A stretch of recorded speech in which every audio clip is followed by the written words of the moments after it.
ஆண்டவருடைய நாமம் மகிமைப்படுவதாக. இந்த காலவெளியிலேயும் அவருடைய சமூகத்தில் கூடி வந்திருக்கிற உங்கள் ஒவ்வொருவரையும் ஆண்டவர் ஆஸ்வதிப்பாராக. காலையிலே அவரை தேடுவது மிகுந்த பாக்கியமான ஒரு தருணம் இது. Praise the Lord. நீங்கள் ஆண்டவருடைய சமூகத்தில் கூடி வந்திருக்கிறது எனக்கு மிகுந்த மகிழ்ச்சி. நம்ம எல்லாரும் இப்பொழுது கர்த்தரை நோக்கி பார்க்கிற ஒரு தருணத்துக்குள் வந்திருக்கிறோம். எங்களை நேசிக்க நல்ல பிதாவே, இந்த நல்ல வேளைக்காக நன்றி. இந்த நாளிலே ஆண்டவரே சோத்தரிக்கிறோம். பாடுகிற பாடல்கள், கர்த்தருடைய வார்த்தை, ஜபங்கள் எல்லாவற்றையும் நீர் ஆசீர்வதித்து ஆண்டவரே இந்த நாள் எங்களுக்கு, இந்த சபை பிள்ளைகளுக்கு பிரயோஜனமான நாளாய் மாற்றும். இன்றைக்கு எங்களோடு பேசும். நீர் பேசுகிற வார்த்தைகள் எங்களை ஆசீர்வதிக்கட்டும், உமக்குள்ளே தட்டி எழுப்பட்டும். நம்முடைய பிள்ளைகள் இந்த வார்த்தைகளை கருத்தாய் கேட்க உதவி செய்யும். இயேசுவின் நாமத்தில் ஜெபிக்கிறோம் ஜீவனுள்ள நல்ல பிதாவே, ஆமென், ஆமென். Praise the Lord. பிரியமானவர்களே, 2008ஆம் ஆண்டு ஒரு ஞாயிற்றுக்கிழமையில் நம்முடைய தலைமை போதகர் அவர்கள் ஆராதனை பாகம் 4 என்ற தலைப்பிலே கர்த்தருடைய வார்த்தையை பிரசங்கித்தார். கேளுங்கள், ஆசீர்வாதத்தை பெற்றுக்கொள்ளுங்கள். கர்த்தர் உங்களை ஆசீர்வதிப்பாராக. ஆமென். அல்லேலூயா, அல்லேலூயா. சொல்லுங்க பார்க்கலாம். அல்லேலூயா, அல்லேலூயா.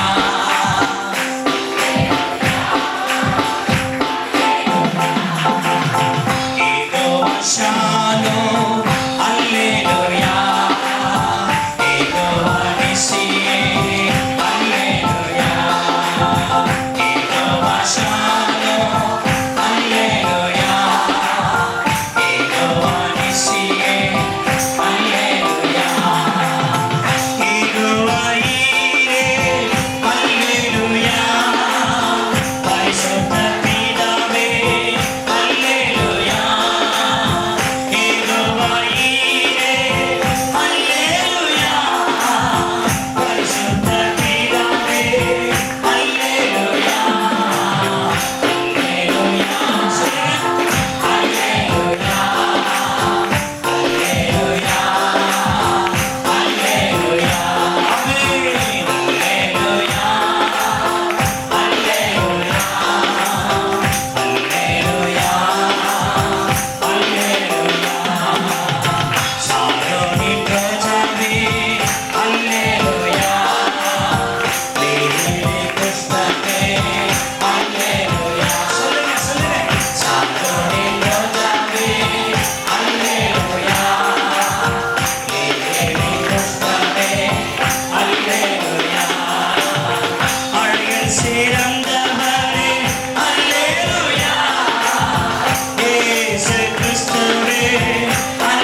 வசனத்துக்கு நேராக கடந்து செல்வோம்.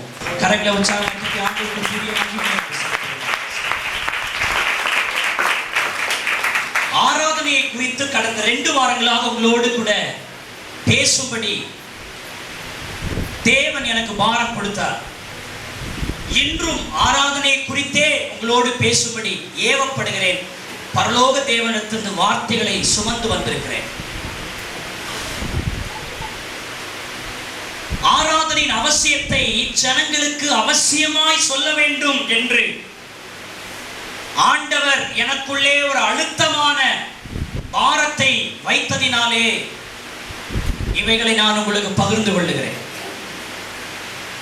ஆராதிக்கிற சபை, ஆராதிக்கிற ஒரு விசுவாசி, ஆராதிக்கிற ஒரு குடும்பம், ஆராதிக்கும் ஒரு வாழ்க்கை தான் தேவனால் மேன்மையாய் எண்ணப்படும் ஒரு ஜீவியமாயிருக்கும்.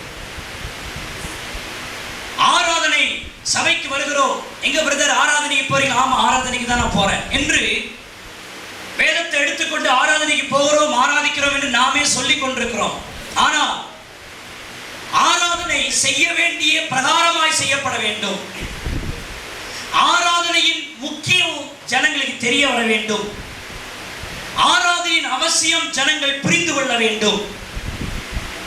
ஒரு முறை ஒரு பைத்தியக்கார ஆஸ்பத்திரியில ஒரு டாக்டரும் அவருடைய நண்பரும் பேசிக் கொண்டிருந்த பொழுது திடீரென்று ஒரு மனிதனை அழைத்துக் கொண்டு ஒரு குடும்பம் அந்த ஆஸ்பத்திரிக்கு நுழைந்தது.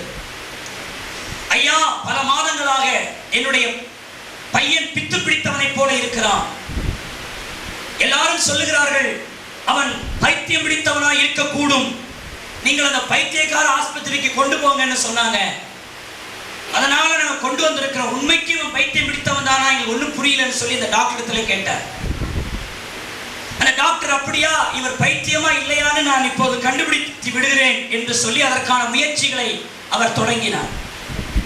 அந்த டாக்டருடைய நண்பர் கேட்டார், என்னப்பா இந்த மனிதன் பைத்தியம் உள்ளவனா இல்லாதவனா என்று நீ எப்படி கண்டுபிடிப்பாய் என்று கேட்டார். கொஞ்சம் பொறு, நான் கண்டுபிடிக்கிறேன் என்று சொன்னார். அங்கே தட்டு வரவழைக்கப்பட்டது. அந்த தட்டிலே ஆகாரம் போடப்பட்டது. தனியாக ரசம், தனியாக சாம்பார், தனியாக தயிர், தனியாக பொரியல், தனியாக கூட்டு, தனியாக அவியல் என்று முனியாண்டி விலாசிலிருந்து அப்படியே இறக்கி வந்தார்கள். அந்த பைத்தியக்காரனுக்கு முன்பதாக வைத்தார்கள். இதை சாப்பிடு என்று சொன்னார். நாம இருந்தா என்ன பண்ணுவோம், எல்லாம் தனித்தனியா ஊத்தி டேஸ்ட் பண்ணுவோம். சில ஆட்கள் ரசம் ஊத்தி சாப்பிட்டதுக்கு பிறகு ஒருத்தர் என்ன செய்யறாரு, மோர் இருக்குன்னு சொன்னோன்னே ஐயோ அது முன்னாடி சொல்லலையான்னு சொல்லி வேற தொட்ட கொடுங்கன்றார். ஏங்க நான் கேட்டேன், ரசம் ஊத்தி சாப்பிட்டதுலயே மோரை ஊத்தி சாப்பிட்டா மோர் டேஸ்ட் தனியா தெரியாது, அதுக்காக அப்படி செய்யறேன்னு சொன்னார். இப்படி நம்ம செய்வோம், தனித்தனியா ஊத்தி சாப்பிடுவோம். அந்த மனுஷன் என்ன பண்ணா, பொரியல், அவியல், கூட்டு, சாம்பார், ரசம் எல்லாத்தையும் ஒன்னா போட்டு பிசைஞ்சு உருண்டை பண்ணிட்டு இருந்தான். அப்ப அந்த டாக்டர் சொன்னாரு, இவனுக்கு அரை பைத்தியம். என்ன பைத்தியம்? முழு பைத்தியம் இல்ல, முக்கால் பைத்தியம் இல்ல, அவனுக்கு என்ன பைத்தியம்? அரை பைத்தியம். சில பேர் நம்ம பேசும்போது சொல்லுவோம், இவன் சரியான அரை பைத்தியம் பழகிறான். அரை பைத்தியம் என்ன அர்த்தம்? பார்க்கறதுக்கு பைத்தியமாவும் தெரியாது, அவன் சரியா இருக்கிறானும் தெரியாது, எந்த நேரம் என்ன பண்ணுவானே தெரியாது. அவனுக்கு பெயர் அரை பைத்தியம். அரை பைத்தியம் என்ன பண்ணும், தனித்தனியா எதையும் செய்யாமல் எல்லாவற்றையும் ஒன்றாய் போட்டு குழப்பிக்கொள்ளும். அருமையானவர்களே, நான் ஏன் இதை சொல்லுகிறேன், ஆனால் ஆவிக்குரிய காரியத்தில் ஜபம் ஒன்று இருக்கிறது, துதி ஒன்று இருக்கிறது, ஸ்தோத்திரம் ஒன்று இருக்கிறது, ஆராதனை ஒன்று இருக்கிறது. தேவனை தொழுது கொள்ள, தேவனுக்கு சமீபமாய் வர எவ்வளவோ முறைகள் எல்லாம் இருக்கிறது, வேதத்தில் சொல்லப்பட்டிருக்கிறது. எல்லாத்தையும் குழப்புனா நாமெல்லாம் யாரு? சத்தமா சொல்லுங்க. எல்லாத்தையும் போட்டு குழப்பித்தால நம்மளாம் யாரு? ஆவிக்குரிய ரீதியில எப்படிப்பட்ட பைத்தியங்கள்? அரை பைத்தியம். எதுனே தெரியல. ஒரு பைத்தியம் எப்படி நன்மையை பெற்றுக்கொள்ள முடியாதோ அப்படியே ஒரு விசுவாசி தெளிந்த புத்தி இல்லாமல் ஆவிக்குரிய சத்தியத்தின் தெளிவு தெரியாவிட்டால் அவர்கள் எடுக்கும் எல்லா முயற்சியும் பயனற்றதாய் போய்விடும். ஆகவே இந்த நாளில் ஆராதனையினுடைய ஒரு நிதர்சனமான சத்தியம் அறிய வேண்டும். நான் சொல்லுகிறேன், ஜெபம் 2வது பட்சம், துதி 2வது பட்சம், டிரான்ஸ் மினிஸ்ட்ரி 2வது பட்சம், மற்ற ஊழியர்கள் எல்லாம் 2வது பட்சம். முதல் பட்சம் தேவனை ஆராதனை செய்வது. ஏனென்றால் நம்மை உண்டாக்கினதின் நோக்கமே அவருடைய ஜனங்கள் அவரை தொழுது கொள்ள வேண்டும் என்பதற்காக. கைகளை தட்டி நாம் எல்லாரும் கர்த்தரை ஸ்தோத்திரம் பண்ணுவோம். ஆமென். எல்லாரும் சொல்லுங்கள், கர்த்தர் என்னை ரட்சித்ததின் பிரதான நோக்கம். சத்தமா சொல்லுங்க, கர்த்தர் என்னை ரட்சித்ததின் பிரதான நோக்கம் அவரை நான் ஆராதிக்க வேண்டும் என்பதற்காகவே. விசுவாசிக்கிற தேவனுடைய பிள்ளைகள், நம்புகிற தேவனுடைய பிள்ளைகள் கரங்களை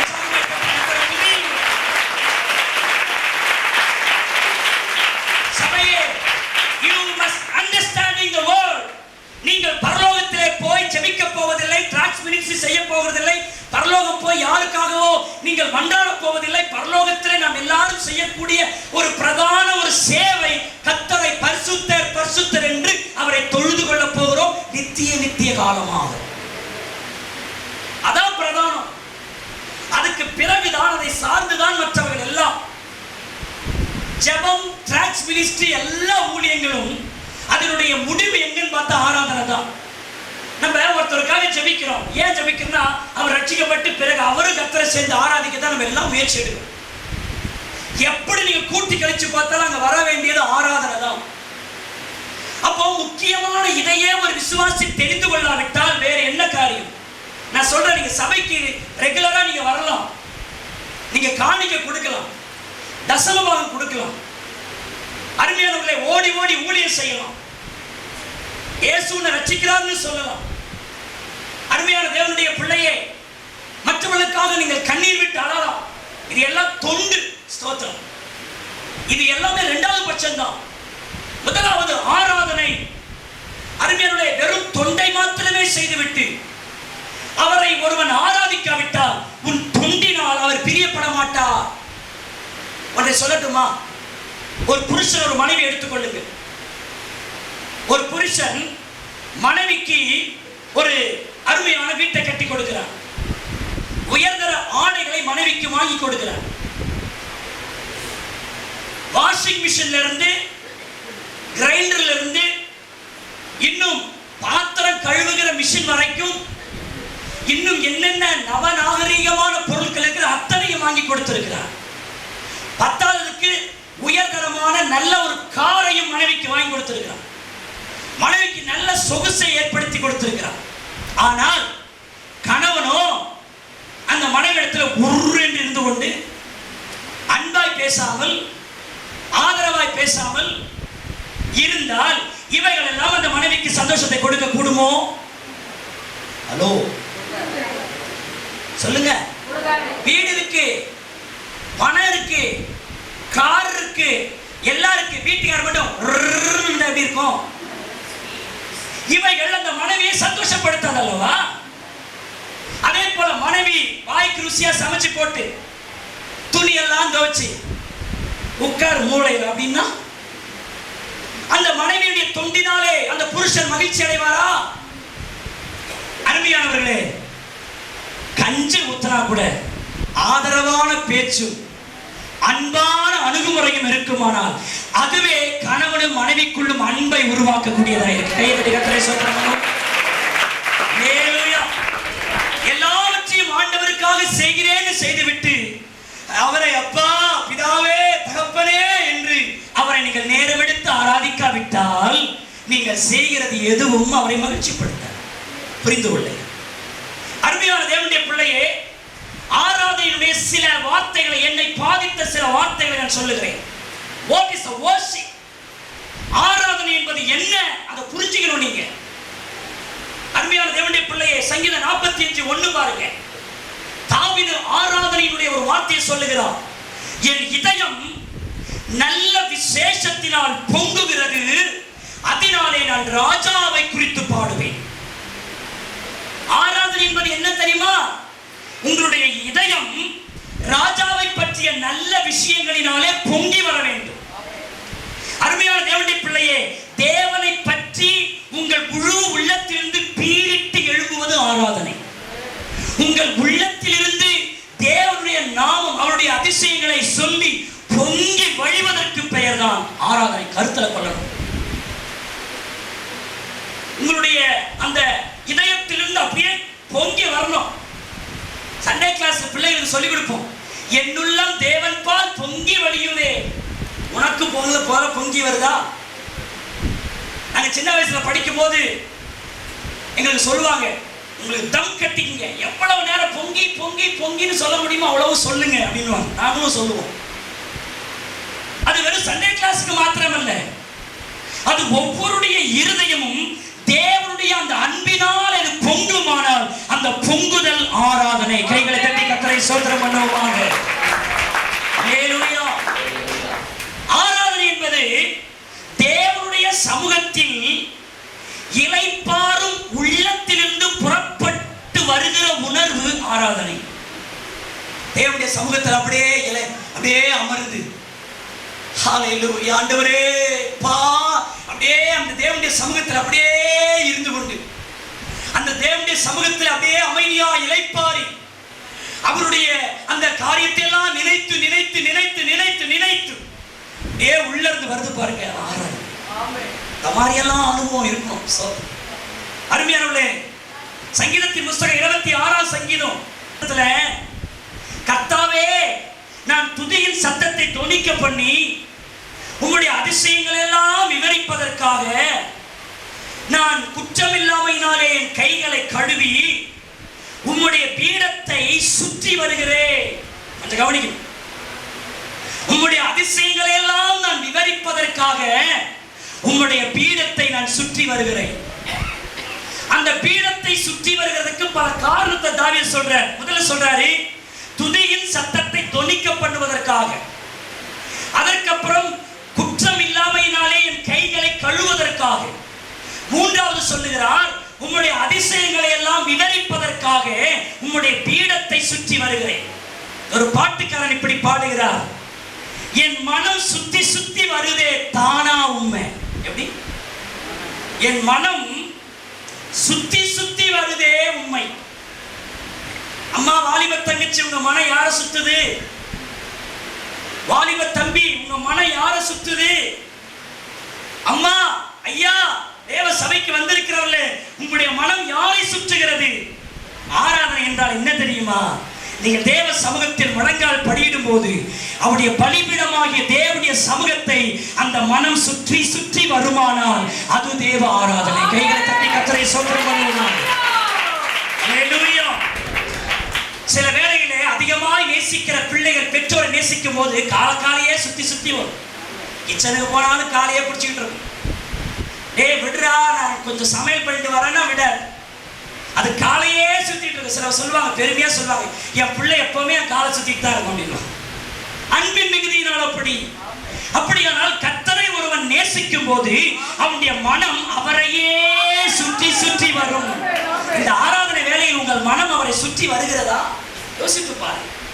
அருமையான தேவனுடைய பிள்ளையே, அடுத்ததாக சொல்லுகிறேன், தேவனுடைய தகுதியை அங்கீகரிப்பது ஆராதனை. வேதம் அவரை குறித்து என்னென்னலாம் சொல்லுகிறதோ அதை ஒரு மனிதன் அங்கீகரிக்கிறானால் அதான் ஆராதனை. வேதம் ஆண்டவரை நல்லவர், வல்லவர், போதுமானவர், மாட்சிமை நிறைந்தவர், எல்லா நாமத்துக்கும் மேலானவர், வானோர் பூதலத்தோர் பூமியின் கீழானோர், நாம் எல்லாரும் ரட்சிக்கப்படும்படி அவருடைய நாமமே என்று அவருடைய உயர்வை குறித்து வேதம் என்னென்னலாம் சொல்றதோ அதெல்லாம் நான் அங்கீகரிக்கிறேன் பாருங்க, அது ஆராதனை. ஆமா ஆண்டவரே நல்லவர்னு பைபிள் சொல்லும் போது அப்பா நீங்க நல்லவர் ஆண்டவரே. வேதம் அவரை குறித்து என்னென்னலாம் சொல்லி இருக்கிறதோ அதை அப்படியே நம்பி உங்கள் வாயை திறந்து அவரை பாராட்டுவது ஆராதனையின் அம்சம். கைகளை தட்டி கர்த்தரை சொல்றோம். ஆண்டவரை குறித்து வேதம் அப்படி சொல்லுகிறது. ஆனால் என் வாழ்க்கையில் அவர் அப்படி இல்லையே என்று ஒருவன் அதை அங்கீகரிக்காவிட்டால் அந்த மனிதன் ஆராதிக்க முடியாது. வேதம் தேவனை குறித்து என்ன சொல்லுகிறதோ அதை அப்படியே ஏற்றுக்கொள்ளுகிறவன் ஆராதிக்கும் மனிதன் என்பதை கருத்திலே கொள்ள வேண்டும். கொஞ்சம் கவனிக்கணும். ஒரு ஊழியர் இப்படி சொன்னார், என்னுடைய இதயம் தேவைகளை நினைக்க அல்ல, என்னுடைய இருதயம் கர்த்தர் செய்த நன்மைகளை நினைக்கிறதாய் மாத்திரம் இருக்கக்கூடாது. என் இருதயம் தேவனையே நினைக்குமானால் அதுதான் ஆராதனை என்று சொன்னார். எல்லாரும் சொல்லுங்கள், என் இதயம் தேவைகளை நினைத்துக் கொண்டிராமல், என் இதயம் கர்த்தர் செய்த நன்மைகளை நினைத்துக் கொண்டிராமல், என் இதயம் கர்த்தரை மட்டுமே நினைத்துக் கொண்டிருக்குமானால் அதுதான் ஆராதனை வேலை. கைகளை தட்டி கர்த்தரை ஸ்தோத்திரம் பண்ணுவோம். ஒருவேளை இங்க சொல்லலாம், பாஸ்டர் அப்ப தேவன் செஞ்ச நன்மையை நினைக்க கூடாது, அது வேற விஷயம். நான் அதை பத்தி இப்ப பேசல, அது அடுத்து வேற அனுபவம். அது இப்போ நம்ம ஆராதனையின் செய்தியை தியானித்துக் கொண்டிருக்கிறோம். ஆராதிக்கிறோம் அப்படின்னு சொன்னா உன் தேவையை நினைத்துக் கொண்டிருக்க கூடாது. ஆராதனை, இப்ப நம்ம ஆராதனைக்குள்ள நீ போற அப்படின்னு சொல்லும் போது கர்த்தர் உன் கடந்த கால வாழ்க்கையில செய்தவைகளை உன் இதயம் நினைக்க கூடாது. உன் ஆராதனை சொன்ன என்னன்னா உன் இருதயம் கர்த்தரை மாத்திரமே அந்த வேலையை நினைக்க வேண்டும், எதையுமே நினைக்க கூடாது. நல்லா கவனிங்க. நான் ஏன் இதெல்லாம் சொல்றேன்? இப்படிப்பட்ட ஒரு ஆராதனை உங்களுக்குள் இருந்து கொப்பளித்து வருமானால் நீங்களும் சொல்லுவீர்கள், நாங்கள் ஆராதிக்கிற எங்க தேவன் எங்களை தப்புவிக்க வல்லவராய் இருந்தா அவர் எரிகிற அக்கினி சூளைக்கும் ராஜாவின் கைக்கும் அவர் என்னை தப்புவித்தார்.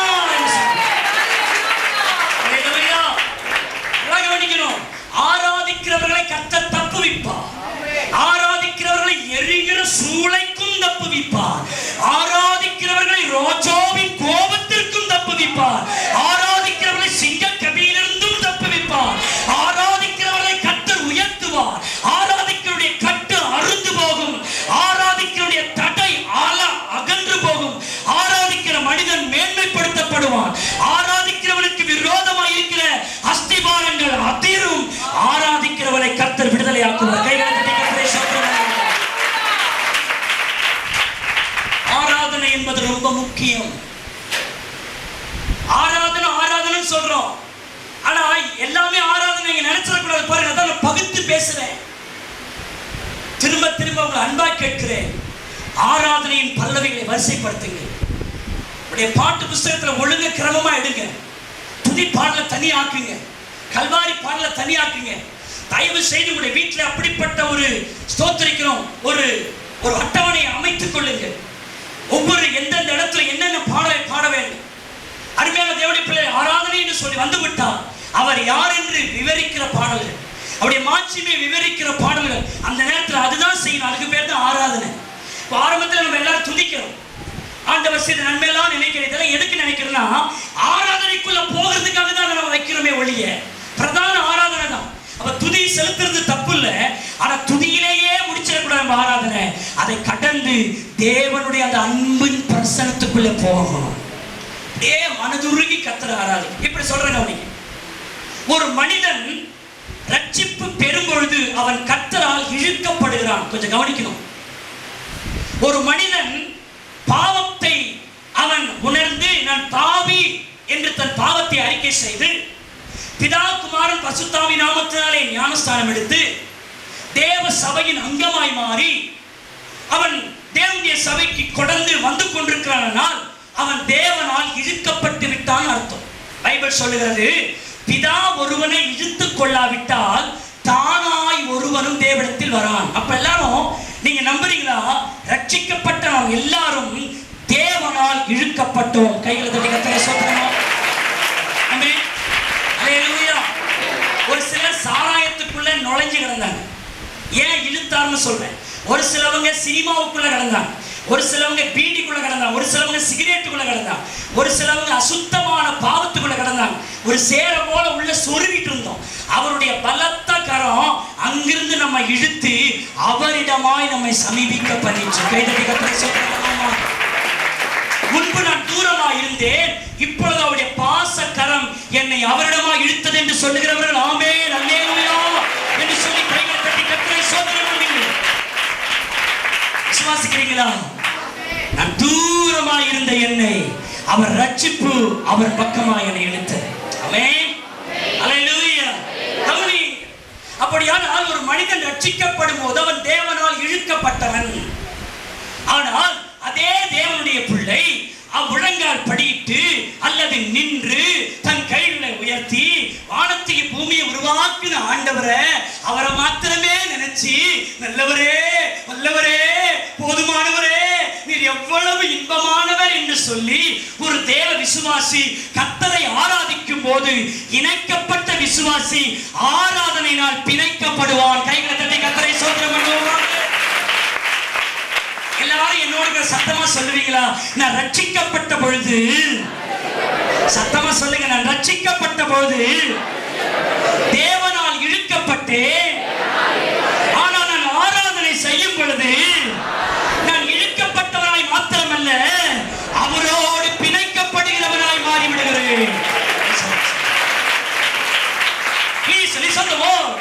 இழுக்கப்படுவது என்பது சாதாரண அனுபவம், பிணைக்கப்படுவது ஆழமான அனுபவம். அநேக தேவ பிள்ளைகள் இழுக்கப்பட்டதோடு நின்று விடுகிறார்கள். இழுக்கப்பட்டதோடு நின்று விடுகிறார்கள். ஒரு பல்லவி இருக்கிறதல்லவா, இன்னும் கீட்ட கீட்ட சேர்த்து கொள்ளுவே பாடுபட்ட நாயனா, இன்னும் கீட்ட கீட்ட சேர்த்து கொள்ளுவே ஜீவன் தந்த ரட்சகா. அந்த பாடலுடைய அந்த பாட்டுக்கான அனுபவம் என்ன? தேவனே நானும் கிட்ட இருக்கிறேன், ஆனால் அது போதாது, இன்னும் இன்னும் இன்னும் உன் கிட்டே நான் வரவேன். ஹல்லேலூயா ஹல்லேலூயா ஹல்லேலூயா. இன்னும் உம்மை அறியணுமே, இன்னும் உம்மை அறியணுமே, இன்னும் கிட்டி சேரணுமே, இன்னும் கிட்டி எல்லாரும் சொல்லுங்களேன், இன்னும் உம்மை அறியணுமே, இன்னும் சொல்லுங்க, இன்னும் கிட்டி சேரணுமே, நான் இன்னும் கிட்டி சேரணுமே. பிரசன்னம் பிரசன்னம் தேவ பிரசன்னம். Thank you Lord, thank you Lord. உலகம் எல்லாம் மாயையா, உலகம் அப்பா உம்மன் கொண்டே போதுமையா, உம்மன் கொண்டே போதுமையா. பிரசன்னம் பிரசன்னம் தேவ பிரசன்னம். சொல்லுங்க எல்லாரும், அப்படியே உணர்ந்து பாருங்க, கண்ணை மூடுங்க, யாரையும் பார்க்காதீங்க. ஆமே இன்னும் உம்மை அறியணுமே, இன்னும் நானா அப்பா, இன்னும் கிட்டி சேரணுமே, நான் இன்னும் கிட்டி சேரணுமே. பிரசன்னம் பிரசன்னம் தேவ பிரசன்னம். பிரசன்னம் பிரசன்னம் தேவ பிரசன்னம். ஒரு மனிதன் தேவனை ஏற்றுக்கொள்ளும் பொழுது தேவனால் இழுக்கப்படுகிற அந்த மனிதன் கர்த்தரை அவரை மட்டுமே தன் இருதயத்திலே நினைத்து அவரை மாத்திரமே யோசித்து அவரை மாத்திரமே தியானித்து அவரை மாத்திரமே பேசி அவரை மாத்திரமே சொல்லி சொல்லி ஒரு மனிதன் ஆராதிப்பானானால் இழுக்கப்பட்ட அனுபவத்தையும் கடந்து அவன் தேவனோடு ஒன்றாய் கலந்து விடுகிறவனாய் இருப்பான்.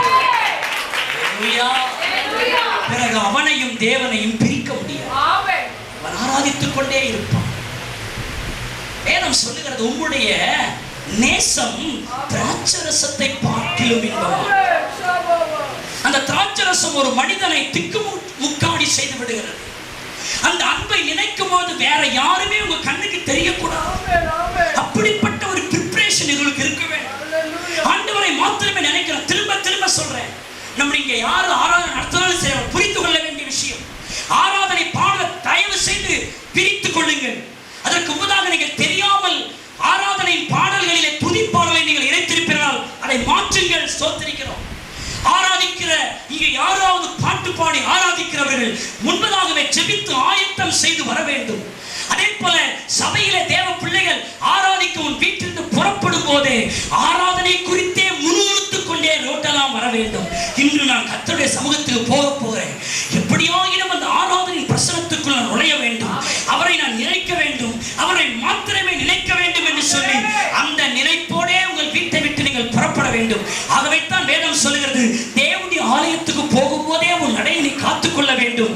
தேவனுடைய ஆலயத்துக்கு போகும்போது நான் மகிழ்ச்சியோடு புறப்பட்டு போனேன் என்று அங்கே சொல்லுகிறார். தேவனுடைய ஆலயத்தை குறித்து நினைக்கும் பொழுது அங்கே தாவீது சொல்லுகிறான், ஐயோ நான் ஜனங்களுடைய கூட்டத்தின் களிப்பும் துதியுமான சத்தத்தோடு நான் தேவனுடைய ஆலயத்துக்கு போய் வருவேனே, இவர்களை நினைக்கும் பொழுது என் உள்ளம் உருகுகிறது என்று தாவீது சொல்லுகிற அந்த ஆராதனையின் ஆவி நமக்கு தேவை. பெருமையாக அல்ல, ஆராதனை நடத்துகிறவர்களா இருந்தாலும் சரி, ஆராதனை கலந்து கொள்கிறவர்களா இருந்தாலும் சரி, அவருடைய மனம் தேவனை ரசிக்க வேண்டும், தேவனை ருசிக்க வேண்டும், தேவனை புகழ வேண்டும். அந்த இதயம் அந்த நேரத்தில் எந்த உதவியையோ யாரையோ குறித்து நினைக்க கூடாது. சிலர் சபையில ஆராதனை வேலை அப்படியே அழுவோம். என்னத்துக்கு அழுவான்னு நினைப்பீங்க? சனிக்கிழமை வீட்டுக்காரன் போட்டு தம்மடி அடிச்சிருப்பான், அதை நினைச்சாங்க அழுது விட்டு ஏசப்பான்னு அழுவோம். ஏசப்பான் தான் வாய் சொல்லும். அந்த கண்ணீர் எதற்காக? நேற்று அடிச்ச அடி. இப்படி ஒரு ஆராதனை வேலை நடந்துகிட்டது அசிங்கமா இல்லை. 2 வாரமா ஒருத்தன் புடவை கேட்டானா, வீட்டுக்கார புடவை வாங்கி தரல, இங்க வந்து அழுகுறாங்க சொல்லி அதை நினைத்து அழுகிறது. எவ்வளவு கேவலமான விஷயம்! ஆராதனை என்பது அவ்வளவு நமக்கு கேவலமாய் போய்விட்டது. அருமையான தேவனுடைய பிள்ளையே, உங்களுடைய வாழ்க்கையில தோல்விகளை நினைத்து, கடந்த கால விஷயங்களை நினைத்து ஆராதனைக்கு சொன்னா அதெல்லாம் சொல்லி ஒப்பாரி வச்சுட்டு இருக்கிறது. சோத்திரம். சர்ச்சுக்குள்ள வருகிறது குப்பையெல்லாம் வெளியே வச்சுட்டு வந்துடணும். சோத்திரம். உள்ள வரும்போது அவரை மாத்திரமே நினைத்து வர வேண்டும், வேற யாரை குறித்து நினைக்கூடாது. கணவன் மனைவியாக உள்ளானாலும் சரிதான், அவர் வேற, இப்ப நீங்க வேற ஆயிட்டீங்க. பிள்ளைகளோடு வந்திருப்பீங்களா, பிள்ளைகள் அங்க நினைக்க கூடாது. சோத்திரிகள். இப்ப பிள்ளை வேற, நீங்க வேற. இப்போ உங்களுடைய மனமும் உங்கள் உள்ளமும் பிள்ளையை பற்றி நினைக்க வேண்டும். அதற்கு ஏற்றபடி உங்கள் பிள்ளைகளை வளர்க்க வேண்டும். அதற்கு ஏற்றபடி உங்கள் பிள்ளைகளை நீங்கள் தயார்படுத்தி இப்போதே பெற்றோர்கள் அப்பதற்கு தயார்படுத்த வேண்டும். ஏனென்றால் நம்முடைய பிரதான நோக்கம் தேவனுடைய சபையிலும் சரி, அல்லது வீடுகளிலே ஆராதிக்கும் நேரம் என்று வருகிற போதும் சரி, தேவனை மட்டுமே அந்த இதயம் நினைக்குமானால், அந்த இதயத்திலிருந்து புறப்பட்டு வெடிக்கிற அந்த ஆராதனை தீபம் தான் உன் கட்டுகளை அறுத்து போடும், பரலோகத்தை ரசிக்க வைக்கும், தேவனை தொடுவதற்கு காரணமாக இருக்கும். நீ ஆராதிக்கும் ஒரு தேவ பிள்ளையால் நீ ஆராதிக்கும். அருமையான தேவனுடைய பிள்ளையே, ஆராதனை வேளையில் உங்கள் வாழ்க்கையில கர்த்தர் 1000 நன்மை செஞ்சிருக்கலாம். ஆனால் அதையெல்லாம் ஏதோ கொஞ்ச நேரம் அவங்களை சொல்லி நீங்கள் நினைக்க வேண்டும், அவ்வளவுதான். அதோடு நீங்கள் ஆராதனைக்குள்ளே வந்துடணும். இந்த worship அப்படின்னா you must honor. அங்க honor ஆயிடணும். நீங்க கனமாய் நிற்க வேண்டும், கண்ணை மூடணும், அவரை சொல்லுங்க. முதல்ல அவருடைய நாமத்தை சொல்லுங்க, அவர் எப்படிப்பட்டவர்னு சொல்லுங்க, அவர் எவ்வளவு மனோகரமானவர்னு சொல்லுங்க, அவர் எவ்வளவு ஆச்சரியமானவர்னு சொல்லுங்க, அவர் எவ்வளவு அற்புதமானவர்னு சொல்லுங்க. வேதத்தில் அவரை குறித்து என்னென்னலாம் சொல்லி இருக்கிறதோ அதை சொல்லி சொல்லி சொல்லி சொல்லி உங்கள் மனமும் அவரையே நினைக்க வேண்டும், உங்கள் வாயை அவரையே சொல்ல வேண்டும், உங்கள் உணர்வும் அவரையே சொல்ல வேண்டும். அப்படி சொல்லுவார்களானால் நான் சொல்லுகிறேன், சிறைச்சாலை அஸ்திபாரங்கள் அதிரும், கட்டுகள் அறுக்கும், சாபங்கள் தொலைந்து போகும், வியாதிகள் அகலும், தேவனுடைய மகிமை உண்டில். ஹல்லேலூயா, ஹல்லேலூயா, ஹல்லேலூயா. அருமையான தேவனுடைய பிள்ளையே, வேதத்தில் ஆச்சரியமான ஒரு சம்பவத்தை நான் உங்களுக்கு கோடிட்டு காட்ட வருவேன். தயவு செய்து எல்லாரும் என்னை கவனிங்க. இயேசு கிறிஸ்து ஒரு முறை, ப்ளீஸ் எல்லாரும் கொஞ்சம் கவனிக்கணும். இயேசு கிறிஸ்து ஒரு முறை ஒரு இடத்தில் பிரசங்கம் பண்ணிட்டு இருக்கிறார். சாத்தானை குறித்தும் அவன் ஆக்கிரமிப்பை குறித்தும் அந்த ஆக்கிரமிப்புக்கு நாம் எப்படி தப்ப வேண்டும் என்கிற ஒரு ஆழமான ரகசியத்தை ஒரு திரள் ஜனக்கூட்டத்துக்கு கர்த்தர் பேசிட்டு இருக்கிறார். ஆண்டவர் அப்படி உரையாற்றி கொண்டிருக்கிறார். பிசாசுக்கு இடம் கொடுக்காதீங்க, நீ இடம் கொடுத்தா உள்ள வந்துருவான். பிசாசு இப்படி முதல்ல போவான், இதுக்கப்புறம் பல ஆவியை கொண்டு வருவான், ஆகவே நீங்க ரொம்ப ஜாக்கிரதையா இருக்கணும் அப்படின்னு சொல்லி பிசாசின் சஞ்சலங்களுக்கும் அவனுடைய தந்திரங்களுக்கும் தப்பிப்பது எப்படி என்கிற ஒரு ஆழமான போதனையை போதித்துக் கொண்டிருக்கிறார். எல்லாரும் கொஞ்சம் கவனிங்க. எனக்கு ரொம்ப பாதித்த ஒரு விஷயத்தை நான் சொல்றேன். ஆராதனையின் அபிஷேகத்தையும் ஆவியனை உணர்ந்து அப்படியே ரூம்ல நிறைஞ்ச ஆண்டவரை விதமான ஒரு அனுபவத்தை அளித்தார். அவர் அப்படி பேசிக்கொண்டே இருக்கும் பொழுது ஒரு ஸ்திரியானவள் கூட்டத்தின் நடுவில் எழுந்து நின்றார். ஆண்டவர் பரபரப்பா பேசிட்டு இருக்கிறார். ஆண்டவர் எங்க போனாலும் அற்புதம் தான். அவர் பேசினால கூட்டம் ஆயிரக்கணக்கான அவனை கூட்டிருப்பான். அப்போ ஒரு கூட்டத்தில் பேசிட்டு இருக்கிறாரு. ஒரு கூட்டத்தின் நடுவிலே இருந்து ஒரு ஸ்திரீ எழும்புகிறார். எழுப்பி உரத்த சத்தமாய் ஆண்டவராக இயேசு கிறிஸ்துவை பார்த்து சொல்லுகிறாள், உம்மை சுமந்த கர்ப்பமும் நீர் பால் உண்ட முளையும் பாக்கியம் உள்ளது என்று உரத்த சத்தமிட்டாள் அப்படின்னு சொல்லப்பட்டிருக்கு. இது யூத சட்டத்தின்படி இது ஒரு அபத்தமான வார்த்தை. கொஞ்சம் கவனிங்கள். ஒரு ஸ்திரியானவள் இப்படி பேசுவது அநாகரிகமான செயல். ஒரு ஸ்திரியானவள் இப்படி கூட்டத்தின் நடுவில் இப்படிப்பட்ட வார்த்தைகளை சொல்லுவது நாகரிகமற்றது. கர்ப்பப்பையை பற்றியும் நீர் பாலுண்ட முளை என்கிற அந்த வார்த்தையை குறித்தும் ஒரு ஜனக்கூட்டத்திலே இருந்து சத்தமாய் பேசுவது என்பது நாகரிக தவறு. ஸ்தோத்திரிக்க அப்படி பேசக்கூடாது. அப்படிப்பட்ட வார்த்தைகளை நாம் பயன்படுத்தும் போது, நாம் நம்முடைய வீடுகளில் பயன்படுத்தும் போது பக்கத்தில் யாராவது இருக்கிறார்களா என்று பார்ப்போம். அமைதியாக பேசுவோம், அந்த வார்த்தைகளை அடக்கமாய் பேசுவோம். அப்படிப்பட்ட வார்த்தைகளை பேசும்பொழுது, ஆனால் இந்த ஸ்திரியோ சத்தமிட்டு நேசரை பார்த்து சொல்லுகிறார், உம்மை சுமந்த கர்ப்பமும் நீர் பால் உண்ட முளையும் பாக்கியம் உள்ளது என்று ஒரு ஸ்திரீக்கு சொல்ல துணிவு எப்படி வந்தது? அருமையான தேவனுடைய பிள்ளையை ஒரு ஸ்திரீ அப்படி சொல்லலாமா? அங்கே அவள் சொன்னால் அவருடைய உறவினர்கள் என்ன சொல்லுவார்கள்? அந்த ஸ்திரியை பார்த்து அவருடைய வீட்டார் அந்த ஸ்திரியை பற்றி என்ன சொல்லுவார்கள்? அவனுக்கு அறிவில்லை, எந்த வார்த்தையை எங்க பேசணும்னு விவசாய இல்லை. அங்க 4 ஆம்பளைங்க, ஆயிரக்கணக்கான ஆம்பளைங்க இருக்கிறாங்க. அங்க போயிட்டு இது அதுன்னு சொல்லி பேசுறீ, வெக்கமா இல்லை என்று சொல்லி நாம் யாராவது பேசினால் நாம் அப்படி கடிந்து கொள்வோம். ஆனால் அவளோ, யார் என்னை குறித்து தவறாய் சொல்லுவார்களோ, என்னுடைய உறவினர்கள் என்ன சொல்லுவார்களோ, ஊர் என்ன சொல்லுமோ, சமுதாயம் என்ன சொல்லுமோ என்றெல்லாம் பாராமல் இயேசுவை பார்த்து அவள் ஜனக்கூட்டத்தின் நடுவில், திரள் ஜனக்கூட்டத்தின் நடுவில் உரத்த சத்தமிட்டு அப்படி சொன்னான். ஐயா கொஞ்சம் எல்லாரும் கவனிங்க. ஏன் அப்படி நம்ம சொன்னா? ஆமா, இயேசுவை பார்த்து கொண்டே இருந்தாள் அந்த ஸ்திரீ. இயேசுவை பார்த்து கொண்டே இருந்தாள். அவர் போதிக்கிற முறையை பார்த்தாள், அவருடைய அதிசயங்களை பார்த்தாள், அவருடைய அற்புதங்களை பார்த்தாள், அவருடைய அழகை பார்த்தாள், அவருடைய பிரசன்னத்தை பார்த்தாள். அவளில் அடக்க முடியாத ஒரு விஷயம் அவளுக்குள்ளே பொங்கி வந்தது. அவள் நேசரின் மேல் வைத்த அன்பினாலே ஜனத்தையும் பாராமல் சத்தமாய் சொன்னார், நேசரே, உம்மை சுமந்த கர்ப்பமும் நீர் பாலுண்ட முளையும் பாக்கியமானது. ஏனென்றால் நீர் அழகானவர். கைகளை தட்டி கர்த்தரை சொல்கிறோம்.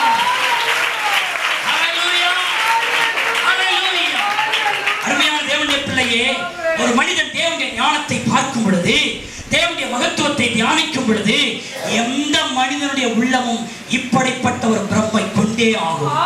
ஹல்லேலூயா, ஹல்லேலூயா, ஹல்லேலூயா. தேவ பிள்ளை, அவரை பற்றி பேசும்போது உன் இருதயம் பிரம்மை கொள்ளுகிறதா? அவரை குறித்து பேசும்போது ஓ நேசரே என்று சொல்ல உனக்கு துணிவு வருகிறதா? ஆராதனை வேலைன்னு சொல்ல என்னங்க, மெய் மறந்துடணும். அந்த நேசத்தை நினைக்கும் போது மெய் மறந்துடணும்.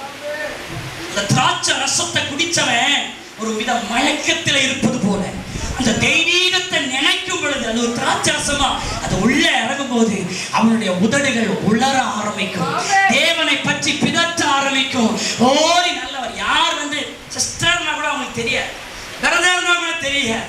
அருமையான தேவனுடைய பிள்ளையே, ஒரு சில பிரசனத்துல அப்படியே கைகளை உயர்த்தி, இயேசப்பா, நேசரே, கர்த்தாவே அப்படின்னு அவர்கள் சொல்லுகிறதுக்கு காரணம் என்ன தெரியுமா? அவர்கள் தெய்வீகத்தினாலே பிரம்மை கொண்டு, ஹல்லேலூயா, தெய்வீகத்தினாலே நிறைந்ததினாலே எதை சொல்லுகிறோம்? யார் இருக்கிறார்கள்? ஆராதனை பண்றவன் யார் தன் பக்கத்தில் இருக்கிறான்னு பார்க்க மாட்டான். ஏனென்றால் அவன் மனம் முழுவதும் தேவனால் நிரம்பி இருக்கிறது. கைகளை தட்டி கர்த்தரை ஸ்தோத்திரம் பண்ணுவோமா? ஹல்லேலூயா, ஹல்லேலூயா, ஹல்லேலூயா. அவன் சொன்னான், உம்மை சுமந்த கர்ப்பம் நீர் முளையுண்டப்பா, ஓ அது பாக்கியமானது என்று ஆராதிக்கிறான். இன்றைக்கு இந்த வார்த்தையை கேட்டுக்கொண்டிருக்கிற தேவனுடைய பிள்ளையே, மற்றவெல்லாம் பார்க்க கூடாது, அது ஆராதனை இல்லை. சபையே, பிரச்சனையோடு நீ இன்னைக்கு வந்திருக்கியா? போராட்டத்தோடு வந்திருக்கியா? கஷ்டத்தோடு கூட வந்திருக்கியா? நிறைய காரியம் தேவனால் ஆகணுமா? ஒரே ஒரு விஷயம், ஆராதிக்கும் ஆவி உனக்கு தேவை. ஆராதிக்க தெரியணும். வாலிப தம்பி, ஆராதனை வேலையை முக்கியம் கொடுங்க தம்பி. வாலிப தங்கச்சி, ஆராதனை வேலையை முக்கியம் கொடு. ஆராதனைன்னு சொன்ன உன் கண்ணை மூடிடணுமா? உன் சின்ன பிள்ளைகளுக்கு அதை சொல்லிக் கொடுங்க. அருமையான தேவனுடைய பிள்ளையே, உங்க சின்ன பிள்ளைகளுக்கு கண்களை மூட வைத்து இப்படி கர்த்தரை ஆராதின்னு சொல்லி கொடுங்க. கர்த்தருடைய நாமத்தை நீங்க சொல்றத அவர்கள் பார்க்கும்படியாக ஒரு சூழ்நிலையை அவர்களுக்கு ஏற்படுத்தி கொடுங்க. அருமையான தேவனுடைய பிள்ளையே, அந்த ஆராதனையில தான் கர்த்தர் பெரிய பெரிய காரியங்களை அவர் செய்கிறார். ஹல்லேலூயா. இனி வரும் நாட்களில் நம்முடைய சபையின் ஆராதனைகள் மாற வேண்டும். நம்முடைய ஆராதனை கர்த்தர் இறங்கி வர வேண்டும். நம்முடைய ஆராதனை கர்த்தர் அசைவாட வேண்டும். நம்முடைய ஆராதனை கர்த்தர் உலாவ வேண்டும். கர்த்தருடைய ஆராதனையிலே மகிமையான காரியங்கள். அருமையான தேவனுடைய பிள்ளைகளே, கர்த்தரை வியக்கும் உள்ளத்தில் இருந்து ஆராதனையின் ஆவி வெடித்து கிளம்பும். ஹல்லேலூயா, ஹல்லேலூயா. ஆண்டவருடைய செயல் எல்லாம் நீங்க வேதத்துல பார்க்கணும். அவர் பூமியின் உருண்டையின் மேல் வீற்றிருக்கிறார். அவர் பூமியின் உருண்டையின் மேல் இருக்கிறார். கொஞ்சம் கவனிக்கணும். நீங்க திருச்சபைக்கு வரும்பொழுது முதல்ல உங்களுடைய உடம்பு தான் கர்த்தரை ஆராதிக்கும். முதல்ல வாயும் கையும் தட்டுவான். எடுத்த உடனே ஆராதனைக்குள்ள போயிட முடியாது. அப்போ தேவ பிள்ளை வீட்டுல இருந்தே ப்ரிப்பேர் ஆகி உள்ள வரணும். அப்போ அந்த ஸ்தோத்திரம் பண்ணிட்டே வரணும். வீட்டில் கிளம்பியாச்சா, அதுக்கப்புறம் ஃபுல்லா உங்களுடைய கான்சியஸ் ஃபுல்லா ஜீசஸ், இயேசுவே ஸ்தோத்திரம் அப்படியே பேசிக்கிட்டே, எத்தனை பேர் கும்பலா இருந்தாலும் அவரை பத்தியே பேசிட்டு வரணும். அப்படியே உள்ள வரணும். அப்படியே ஸ்தோத்திரம் ஐயா. ஃபர்ஸ்டே எல்லாத்தையும் ஒழுங்குபடுத்திடணும். பிள்ளைங்க எங்க இருக்கணும், நீங்க எங்க இருக்கணும், வீட்டுக்காரர் எங்க இருக்கணும், விஷயங்கள் என்ன, காரியங்கள் என்ன. ஏன்னா ஆராதனை ரொம்ப முக்கியம். ஆராதனை ரொம்ப முக்கியம். அதுதான் முக்கியம். அதுதான் என் வாழ்க்கையை கட்ட போது ஸ்தோத்திரம். அதுக்காக நான் எல்லாத்தையும் ஆயத்தப்படுத்திக்கணும். உள்ள வரணும். உள்ள வந்த உடனே முதல்ல ஸ்தோத்திரம் அந்த ஆராதனைக்குள்ள என்ட்ரு அவ்வளோ சீக்கிரம் ஆக முடியாது. அப்போ முதல்ல கையும் வாயும் தான் கை தட்டுது. பாட்டு பாடும் பாருங்க. சிலவங்க பாட்டு பாடு கை தட்டும். ஆனால் ஆஸ்திரேலியாவை நினச்சிக்கிட்டே, நியூசிலாந்து நினச்சிக்கிட்டே, அமெரிக்காவை நினச்சிக்கிட்டே, ரஷ்யாவை நினச்சிக்கிட்டே, இன்னும் உகாண்டா அகாண்டா எல்லாத்தையும் நினச்சிக்கிட்டே கை தட்ட முடியும், பாட்டு பாட முடியும். பாட்டு தாளம் ஒழுங்காக போடுவாங்க, பாட்டு ஒழுங்காக என்ன செய்வாங்க, பாடுவாங்க. ஆனால் மனம் தேவ ஆராதனை பங்கு பெற்றிருக்காரு. அப்புறம் தொடர்ந்து அப்படியே பாட பாட அப்புறம் மனமும் அந்த ஆராதனை சேரும். அப்புறம் மனம் உள்ள சேர்ந்துட்ட உடனே, மனம் என்பது ஆத்மா. ஆத்மா தான் உணர்ச்சியின் இருப்பிடம். அப்போ அந்த ஆத்மா ஆராதனை ரெண்டாவது சேரும். அப்புறம் அந்த ஆத்மா ரெண்டாவது சேர்ந்து உணர்ச்சிகரமா அப்படியே ஆராதிப்பாங்க. ஸ்தோத்திரம், ஹல்லேலூயா அப்படின்னு இப்போ மனமும் அங்க சேர்ந்துருச்சு. சரீரத்தோடு எதுவும் சேர்ந்துருச்சு, மனமும் சேர்ந்துருச்சு. மனம் சேர்த்த உடனே அது மாத்திரம் ஆராதனை நிறைவில்லை. அதுக்கப்புறம் உங்கள் ஆவி அந்த மனதோடு கலக்க வேண்டும். கை தட்டி கர்த்தரை ஸ்தோத்திரம் பண்ணுவோமா? ஹல்லேலூயா, ஹல்லேலூயா, ஸ்தோத்திரம். அப்ப முதல்ல உடல், அப்புறம் மனம், அப்புறம் என்னது, ஆவி. அதுதான் ஹைஜீனிக்கான ஆராதனை. அப்படியே அந்த மனதில் அந்த ஆவிக்குள்ள. அதனால தான் யோவான் சொல்லுகிறார், நான் கர்த்தருடைய நாளில் ஆவிக்கு உள் ஆனே அப்படின்னு சொல்றார். அப்போ ஆவிக்குள்ள போயிட்டாதான் நீங்க ஆவியா இருக்கிறவரை தொட முடியும். ஆவியா இருக்கிறவர் உங்களை தொடர்ந்து நீங்க உணர முடியும். சரீரத்தோடு கூட இருக்கிறவன் தான் சரீரத்தை தொட முடியும். நான் சொல்றது பார்த்தீங்களா? எல்லாரும் சொல்லுங்கள், நான் சரீரத்தோடு கூட இருந்தா சரீரத்தை நான் தொட முடியும். ஒரு சரீரம் என்னை தொடுகிறதை என்னால் உணர முடியும். ஆனா ஆண்டவரும் ஆவியா இருக்கிறார். அப்ப அவரை நான் தொடணும்னா நான் எங்க ஆறணும்? நான் ஆவிக்குள்ள போறோம். நான் ஆவிக்குள்ள போனாதான் அவரை நான் தொட முடியும். அவர் என்னை தொடுகிறதை நான் உணர முடியும். பரலோக தரிசனம் அப்பதான் எல்லாருக்குமே தெரியும். தூதர்கள் உங்களுக்கு காட்சிக்கு கண்களுக்கு வருவார்கள். ஆராதனை உங்கள் கண்களுக்கு தெரியும். தூதர்கள் அசைவார்கள் உங்கள் கண்களுக்கு தெரியும். தெய்வீக வெளிச்சங்கள் உங்கள் கண்களுக்கு தெரியும். தேவனுடைய அக்கினி உங்களை பற்றி எரிவது உங்களுக்கு தெரியும். தேவன் உங்களை தொடுவது உங்களுக்கு தெரியும். கர்த்தர் உங்கள் அருகே நிற்பது உங்களுக்கு தெரியும். கர்த்தர் உங்கள் கரத்தை பிடிப்பது உங்களுக்கு தெரியும். கர்த்தர் உங்களை உங்கள் மேல் உங்கள் வலது பக்கத்தில் உங்களுக்கு தொலைதோ இருக்கிறது. அப்போ நீங்க சரீரத்தில் இருந்தா போதாது, உங்க மனமும் அதுல சேர்ந்தா போதாது. உங்கள் ஆவியும் சேர்ந்து விட்டால் அதுதான் தேவனோடு செய்யும் ஆராதனை. கைகளை தட்டி கர்த்தரை ஸ்தோத்திரம் பண்ணுவோமா? ஹல்லேலூயா. நம்முடைய மனம் அவரை நினைக்கட்டும், நாம் அவரை ஆராதிக்கும்படி ஆண்டவர் இன்றைக்கு எனக்கு சொன்னார், இந்த சத்தியத்தை சொல்லி என் ஜனங்கள் விசுவாசித்து என்னை ஆராதிக்கும் பொழுது அவர்களுக்குள் ஒரு வித்தியாசத்தை உண்டாக்குவே என்று கர்த்தர் சொல்லியிருக்கிறார். நம்ம எல்லாரும் எழுந்து நிற்போமாக. பால்கனியில் இருக்கிற எல்லா வாலிப தம்பிகள், அங்க இருக்கிற எல்லா சகோதரிகள், கீழே நிற்கிறவங்க எல்லாம், வராண்டாவில் இருக்கிறவங்க, ப்ளீஸ் எல்லாரும் அப்படியே எழுந்து நில்லுங்க. கர்த்தரை ஆராதிக்கும்படியாக ஒவ்வொரு இருதயம் இயேசுவின் நாமத்தை உடைக்கப்படுகிறார். கைகளை எல்லாரும் தட்டி கர்த்தரை துதியுங்க. முதல்ல கையை தட்டிங்க, சோத்திரம். முதல்ல கைகளை தட்டிங்க. ஹல்லேலூயா, ஹல்லேலூயா. இயேசுவேன்னு சொல்லுங்க, இயேசுவேன்னு சொல்லுங்க, இயேசுவேன்னு சொல்லுங்க. We worship Lord, we worship Lord. ஹல்லேலூயா. ஒரு மகிமை இறங்கி வருகிறது. சோத்திரம். நன்றி, நன்றி, நன்றி, நன்றி, நன்றி, நன்றி. வெட்கப்படாதீங்க,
நம்முடைய கர்த்தராகிய இயேசுவின் கிருபை, பிதாவாகிய தேவனுடைய அன்பு, பரிசுத்த ஆவியானுடைய ஐக்கியம், வழிநடத்தல், பாதுகாப்பு, பராமரிப்பு இன்றும் இன்றும் சதா நாட்களிலும் நம் அனைவரோடு கூட இருப்பதாக.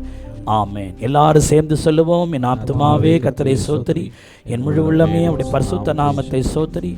என் ஆத்துமாவே கர்த்தரை சோத்தரி, அவர் செய்த சகல உபகாரங்களையும் மறவாதே. அவரின் அக்கிரமங்கள் எல்லாம் மன்னித்து, என் நோய்களை எல்லாம் குணமாக்கி, என் பிராணனை அழிவுக்கு விலக்கி மீட்டு, கிருபையினாலும் இரக்கங்களினாலும் முடிசூட்டி, நன்மையினால் என் வாயை திருப்தியாக்கி, கழுக்கு சமானமாய் திரும்ப என் வயதை வாழ வயது போல் ஆக்குகிறார். அல்லேலூயா, அல்லேலூயா, அல்லேலூயா. கர்த்தர் உங்களை ஆசீர்வதிப்பாராக.